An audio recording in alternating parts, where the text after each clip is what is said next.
Quem permaneceu aqui, vai abrir a sua Bíblia na primeira epístola de Pedro. Primeira epístola de Pedro. Nós estamos já há algum tempo pregando uma série de sermões nesta primeira epístola de Pedro. Chegamos ao capítulo 3. Então você vai abrir a sua Bíblia no capítulo 3. Eu farei a leitura dos 6 primeiros versículos do terceiro capítulo da primeira epístola de Pedro.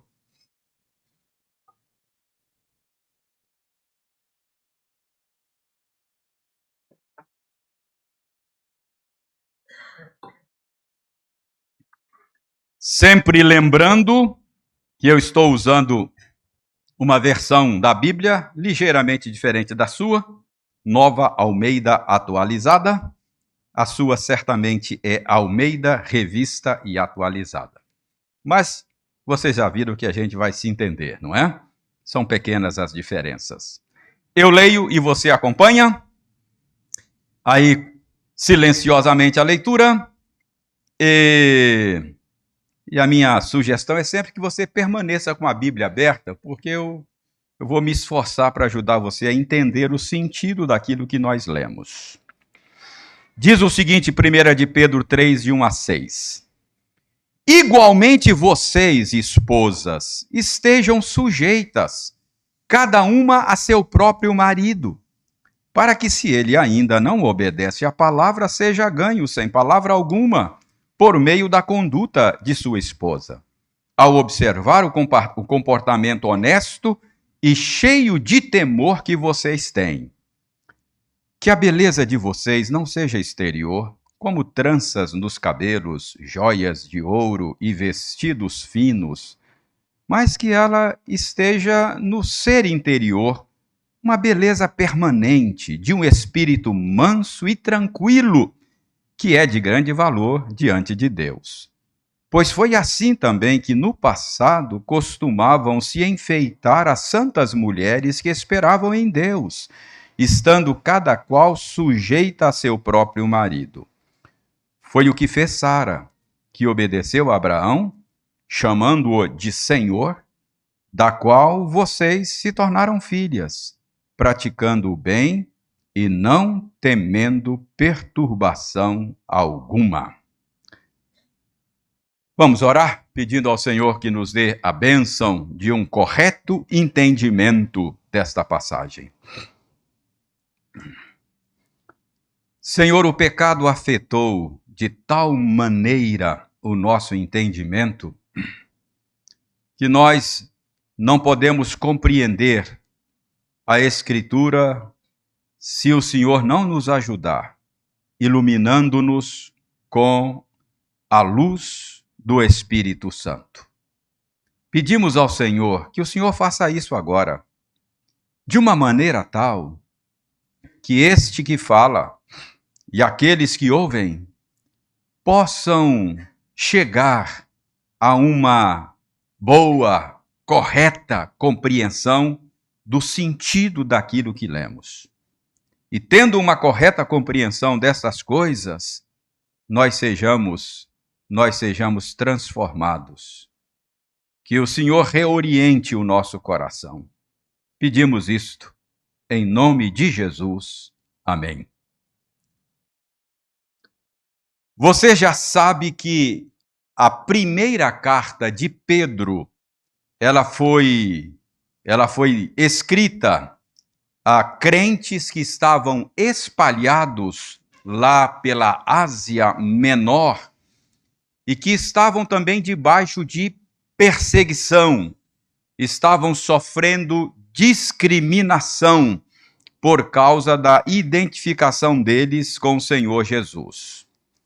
E o propósito de Pedro, ao escrever esta carta, foi encorajar esses crentes, animá-los, fortalecê-los, a fim de que eles pudessem permanecer firmes, vivendo de maneira exemplar em todas as esferas, a despeito da pressão, a despeito da perseguição, da discriminação que estavam sofrendo. Você já sabe disso, eu já repeti isso aqui várias vezes. Agora chegamos ao capítulo 3. E hoje nós acabamos de ler os 6 primeiros versículos. Mas hoje, eu só vou explicar os 2 primeiros versículos. Então, o nosso foco hoje estará nos 2 primeiros versículos somente.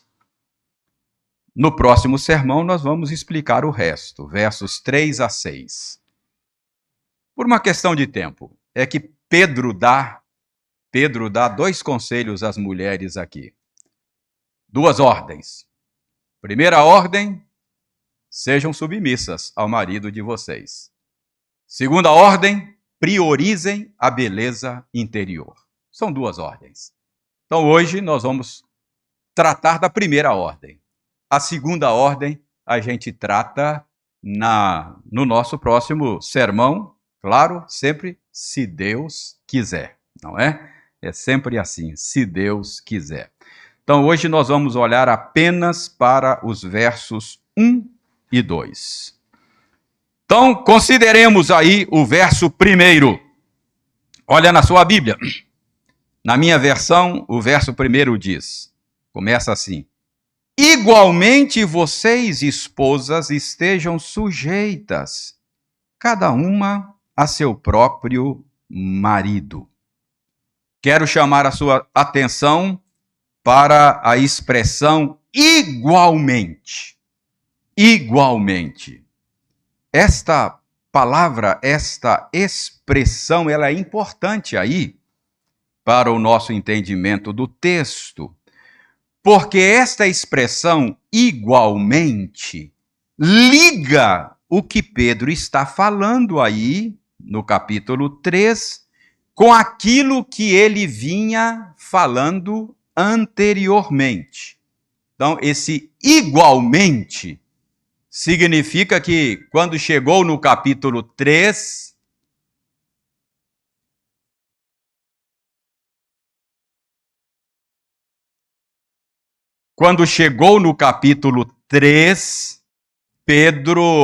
Pedro não mudou de assunto. Essa divisão em capítulo pode muitas vezes nos enganar. Pode parecer que encerrou o assunto e ele mudou de assunto. Então, esse igualmente aí significa que Pedro não mudou de assunto quando ele chegou aí no capítulo 3.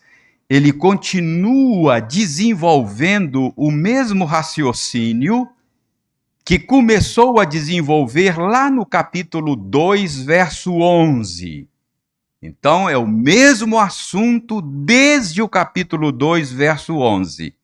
Desde lá, Pedro vem ensinando os seus leitores a manter um procedimento exemplar, mesmo estando vivendo naquelas circunstâncias adversas a respeito das quais eu lhes falei ainda há pouco. O que Pedro quer que os seus leitores entendam é que o fato de estarem debaixo de pressão, o fato de estarem debaixo de injustiça, de discriminação, não justificava o pecado deles. Mesmo estando numa situação difícil, a ordem é: continuem sendo fiéis. Continuem fazendo o que Deus mandou que fosse feito. Então, a palavra igualmente nos ajuda nesse sentido aí. Vocês se lembram que Pedro primeiro ensinou que os cristãos deveriam continuar sendo fiéis, deveriam continuar fazendo o bem, mesmo vivendo debaixo da autoridade do Império Romano, que nem sempre era favorável aos cristãos. Então nós vimos que eles deviam continuar sendo fiéis na sua relação com o Estado. Depois, Pedro ensinou a eles também que eles deveriam continuar a fazer o bem e a serem fiéis, mesmo vivendo debaixo da autoridade de senhores, patrões e chefes, que muitas vezes eram maus. Então, mesmo estando debaixo de chefes e patrões que fossem maus, eles deveriam continuar obedecendo a Deus e confiando nele. Agora, quando chega no capítulo 3, Pedro considera a esfera da família. Então, Pedro está ensinando a viver dentro da estrutura de autoridade da família, não é? Sendo fiel e confiando em Deus. Percebeu como é que Pedro se move de uma esfera para outra? Ele começa na esfera maior, o Estado, e agora chega na esfera mais básica, que é a família. Em todas estas esferas, a ordem é: façam o bem, sejam fiéis, façam aquilo que tem que ser feito e confiem em Deus. Confie em Deus, seja na relação com autoridades estatais injustas, seja na relação com patrões e chefes, e seja na relação com liderança familiar. A ordem é: continuem sendo fiéis e confiem no Senhor. Agora, meus irmãos, considerando que a passagem de hoje é parte dessa grande seção da carta de Paulo,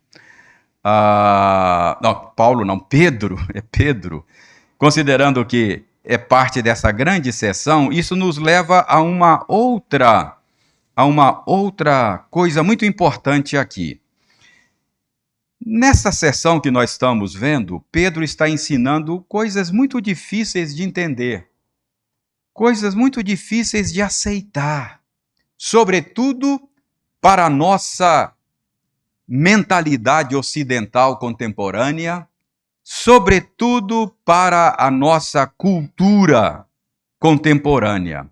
É muito difícil aceitar esse ensino de Pedro, muito difícil entender. Por isso, Pedro faz questão aqui de lembrar a natureza contracultural, a natureza contraintuitiva do cristianismo. Eu disse que Pedro começa essa sessão no capítulo 2, verso 11, não é? Veja lá no capítulo 2, verso 11, como é que Pedro começa essa sessão.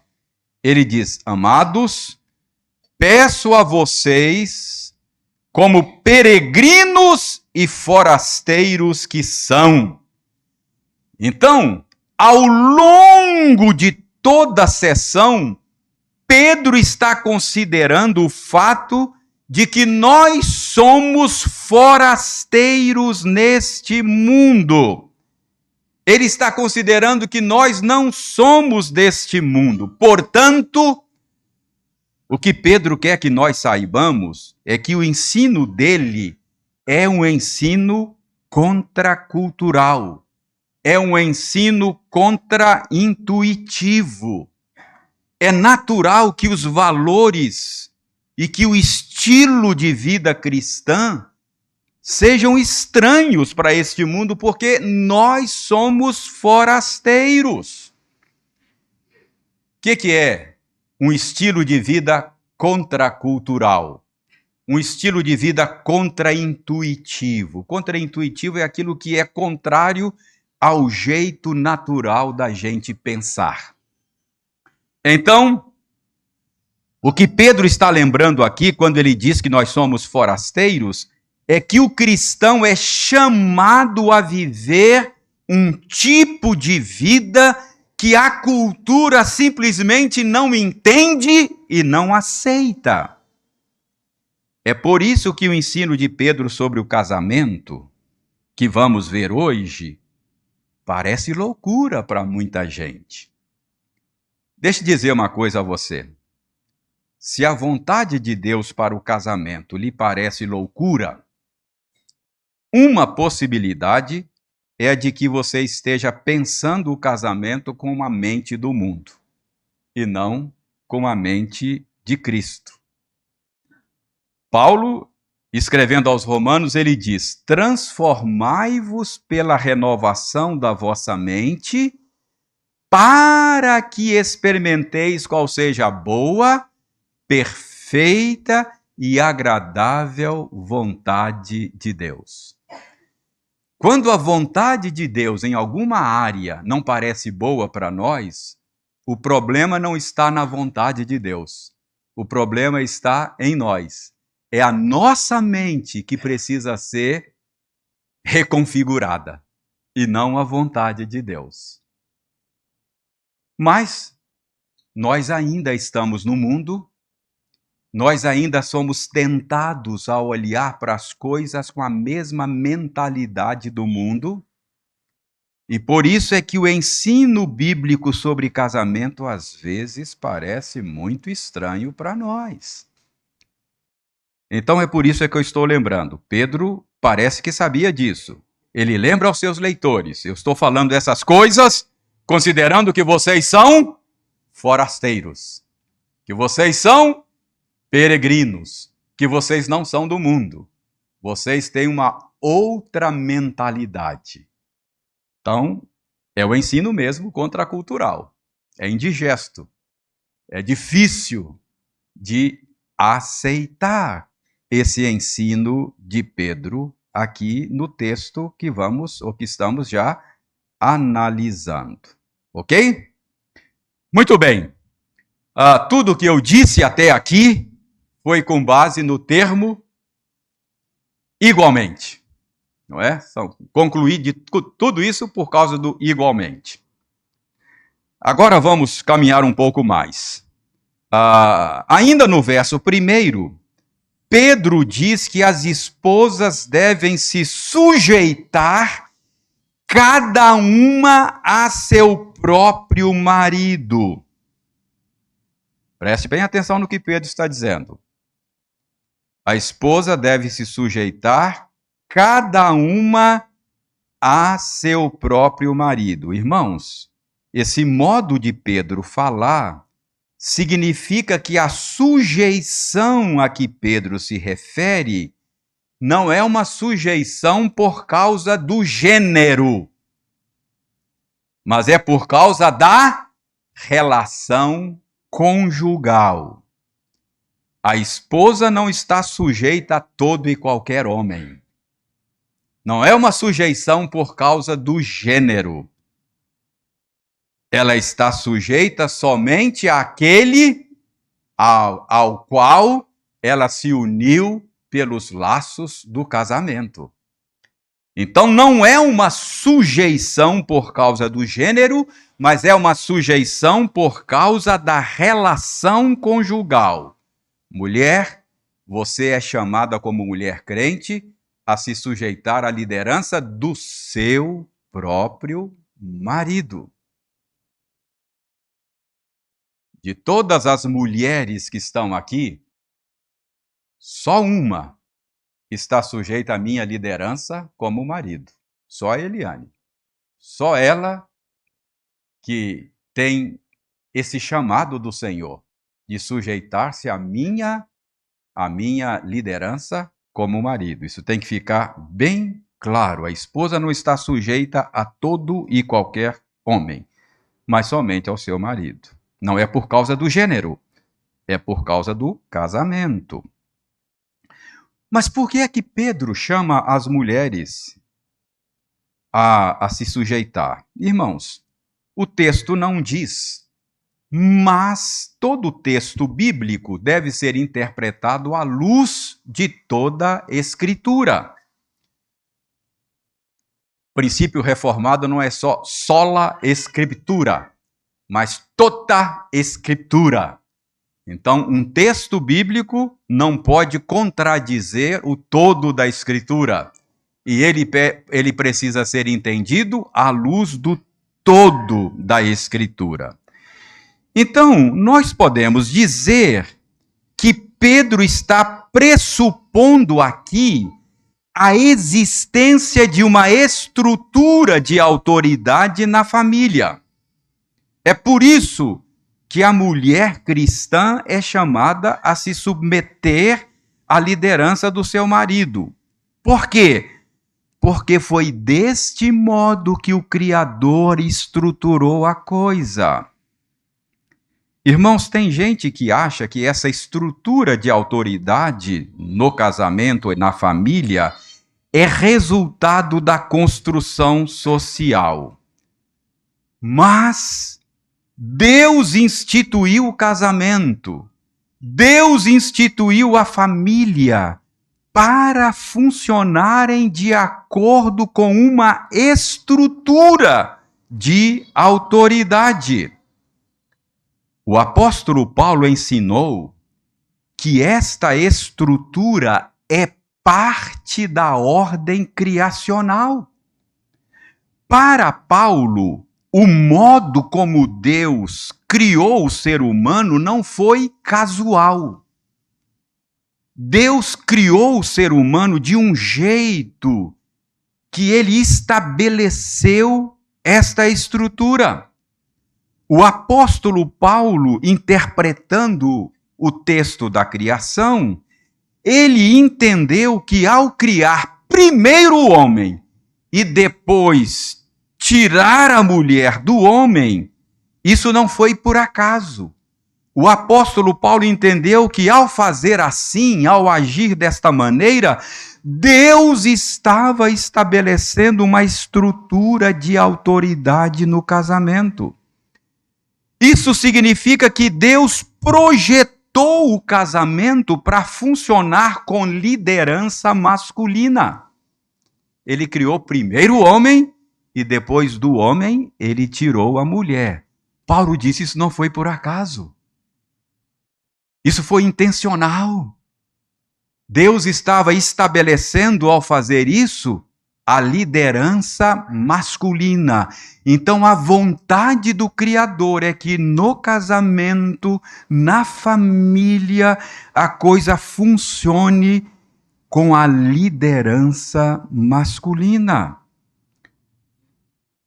Muita gente acha que essa estrutura é invenção nossa, é construção social. Mas o que eu estou dizendo é que essa estrutura não é cultural. Isso é parte da ordem criacional. Essa estrutura é como a lei da gravidade. Assim como você não pode revogar a lei da gravidade, que é parte da estrutura da criação, você não pode mudar esta estrutura que Deus estabeleceu para o casamento e para a família. Então, quando Pedro diz aqui, mulheres, sejam submissas à liderança do seu próprio marido, ele está falando isso com base no fato de que Deus estabeleceu esta estrutura. Isso é parte da ordem criacional. É por causa desta estrutura que Pedro está dizendo: esposas, se sujeitem à liderança do seu marido. Mas tem gente que lê isso aqui, entende e fala assim: olha, na verdade, eu acho que esse texto de Pedro aqui, isso está refletindo os costumes culturais da época de Pedro, sabe? Isso aqui não é válido para nós hoje. Isso aqui está refletindo aquele tempo. Se Pedro estivesse escrevendo hoje, ele ia escrever diferente. Irmãos, dizer que a estrutura de autoridade do casamento é parte da ordem criacional significa dizer que ela é válida para todas as épocas e para todas as culturas. É claro que nesta passagem tem algum nível de cultura embutido nela, cultura daquela época. Por exemplo, no verso 6 do texto que lemos, Pedro diz que Sara chamava Abraão de senhor. Claro, esse tratamento é um tratamento cultural, é daquela época. Esse texto não está dizendo para você que você precisa chamar o seu marido de senhor. Não, não é isso.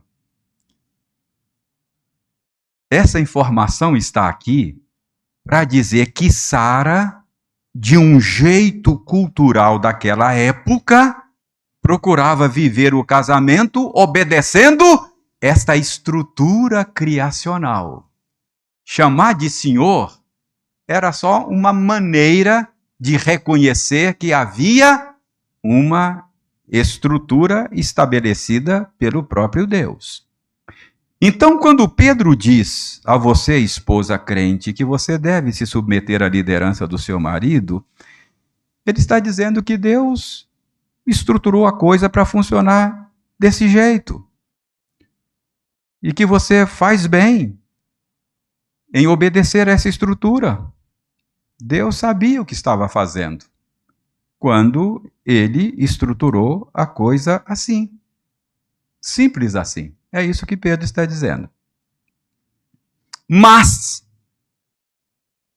por causa da dificuldade que a nossa cultura tem com essa ordem de Pedro, eu preciso dizer o que ela não significa, tá bom?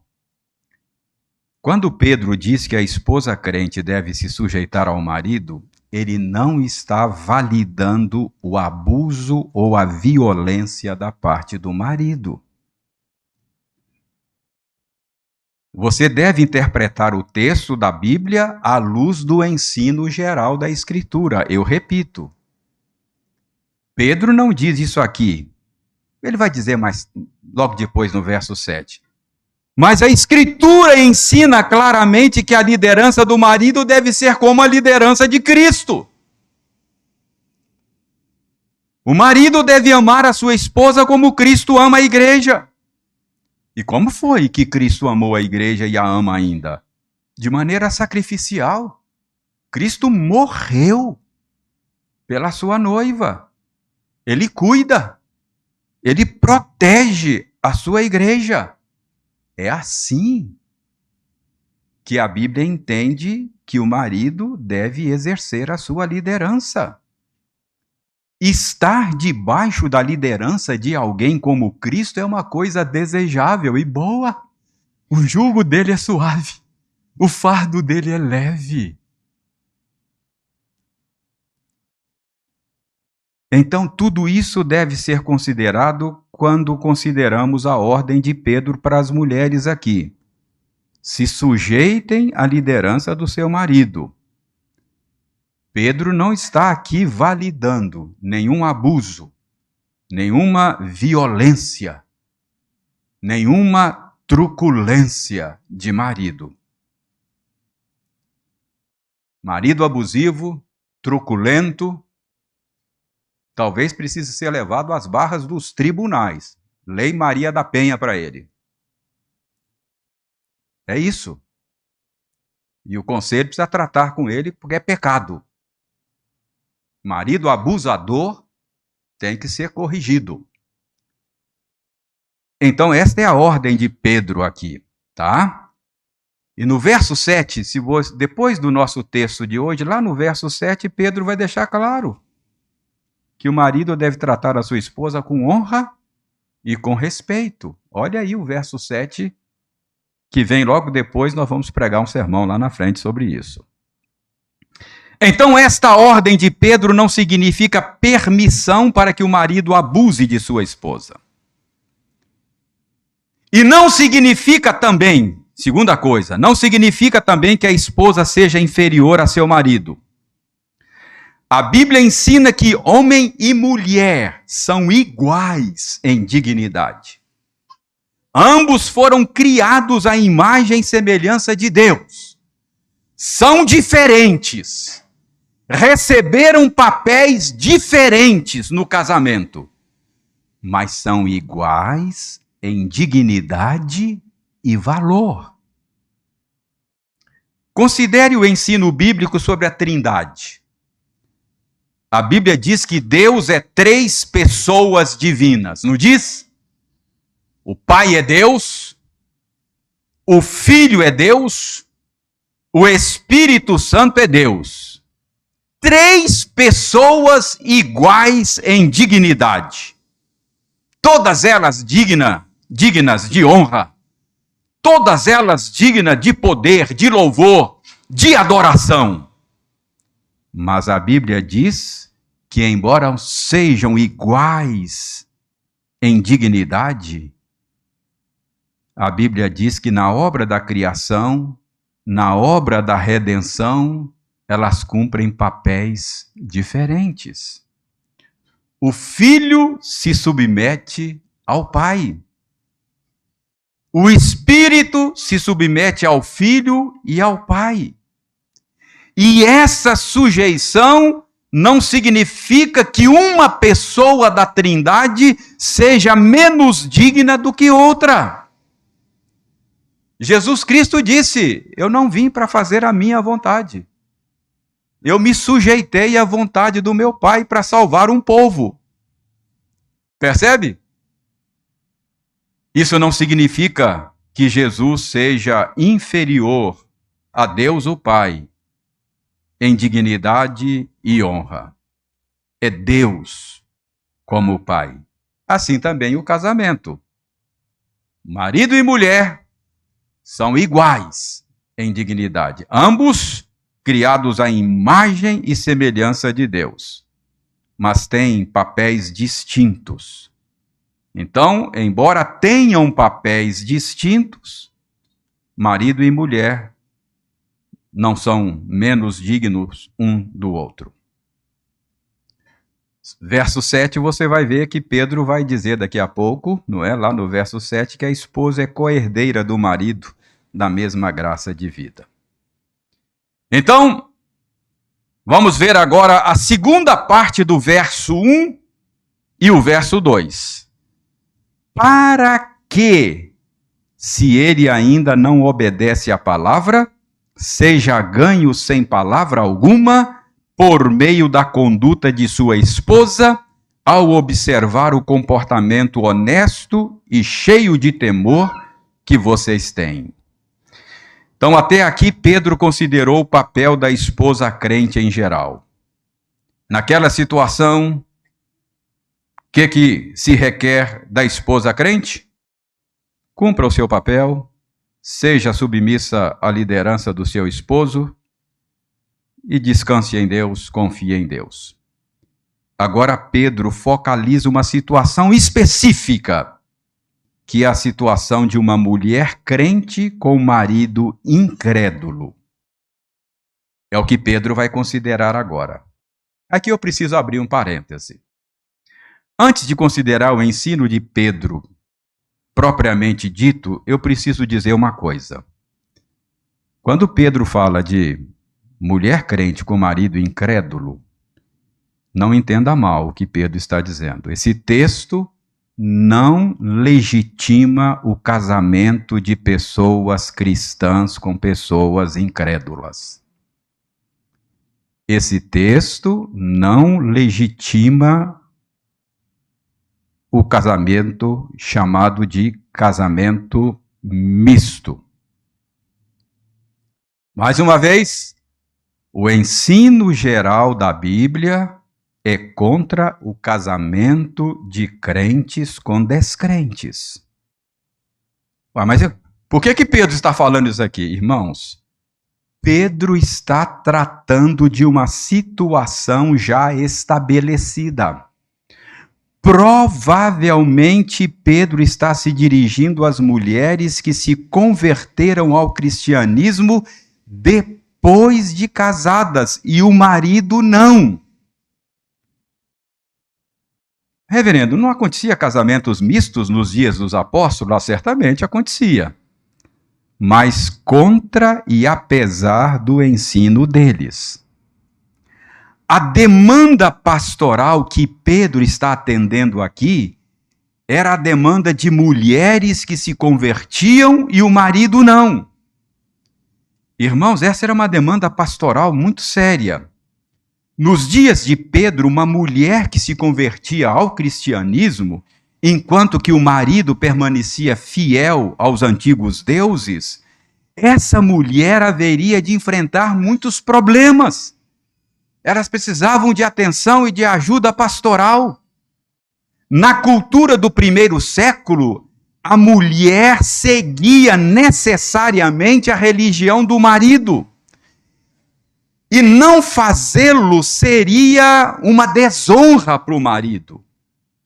Seria um tipo de infidelidade. Irmãos, uma mulher no primeiro século tinha que ser suficientemente corajosa para abraçar uma fé diferente da fé do seu marido. Então, tornar-se cristã naquela época e o marido não, colocava a mulher numa situação de sérios riscos. É esse tipo de demanda pastoral que Pedro está atendendo aqui. É a essa mulher que Pedro deseja ajudar. É a essa mulher que ele deseja encorajar. E qual é o conselho de Pedro para ela? É o mesmo conselho que ele vem dando desde o capítulo 2, verso 11. Qual foi o conselho que ele deu para os crentes debaixo da autoridade do Império Romano? Tenha um comportamento exemplar e confie em Deus. Qual foi o conselho que ele deu para os servos debaixo de patrões e senhores nem sempre muito bons? Tenha comportamento exemplar e confie no Senhor. Qual é o conselho que Pedro dá às mulheres debaixo da liderança de maridos incrédulos? Tenha comportamento exemplar e confie no Senhor. É o mesmo conselho. É o mesmo conselho. Tenha um comportamento exemplar e confie no Senhor. Você pode ver isso aí no verso 6, não é? Como é que as mulheres estavam debaixo da liderança dos maridos na antiguidade do povo de Deus? Verso 6, praticando o bem e não temendo perturbação alguma. Ou seja, comportamento exemplar e confie no Senhor. Então, o fluxo do ensino de Pedro é o seguinte: quando Deus estruturou o casamento, Ele deu ao homem o papel de liderança e deu à mulher o papel de auxiliadora. Portanto, Pedro diz, a esposa crente precisa confiar em Deus. A esposa crente precisa acreditar que Deus sabia o que estava fazendo e viver de acordo com essa estrutura que Deus deu ao casamento. E quanto àquelas de marido não crente? Pedro diz a mesma coisa. Viva de maneira exemplar. Seja esposa fiel. Pratique o bem e confie em Deus. Mesmo que seu marido não tenha se convertido ainda, cumpra bem o seu papel que o Senhor lhe deu. Seja auxiliadora idônea e confia no Senhor. E para encorajar essas mulheres, Pedro diz que Deus poderia usar o comportamento exemplar delas até para levar o marido a Cristo. Isso está no verso 1 e no verso 2, final do verso 1 e no verso 2. Seja ganho, isto é, o marido seja ganho, sem palavra alguma, por meio da conduta de sua esposa, ao observar o seu comportamento honesto e cheio de temor. Então Pedro dá um segundo conselho depois às mulheres, a partir do verso 3. Qual é o conselho de Pedro depois desse que vimos? priorizar a beleza interior. Mas esse segundo conselho nós analisaremos no próximo sermão, se Deus quiser. Hoje, nós ficaremos apenas com o primeiro conselho, a primeira ordem de Pedro. Qual é a primeira ordem de Pedro para as mulheres crentes? Submeta-se à autoridade do seu marido. Por quê? Porque foi assim que Deus estruturou a coisa. Confie nele. Deus é sábio. Ele sabe o que faz. Mas se o meu marido não serve a Cristo, do mesmo jeito, cumpra o seu papel. Confie em Deus. Ele pode até usar o seu comportamento para salvar o seu marido. Eu quero terminar fazendo duas considerações a título de aplicação. Primeiro, eu quero me dirigir às minhas irmãs solteiras que pretendem se casar. Meninas, moças, solteiras que pretendem se casar. Pergunte a si mesma se você está disposta a se colocar debaixo da liderança do pretendente. Olha para ele e pergunta: eu estou animada, estou disposta a ser liderada por esse homem? Ele vai ser um bom líder? Pergunte a si mesma, porque é isso que você fará ao se casar com ele. Pense bem se você quer tê-lo como seu líder.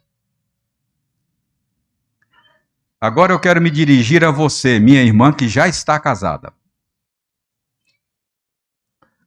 Cumpra bem o papel que Deus lhe deu no casamento.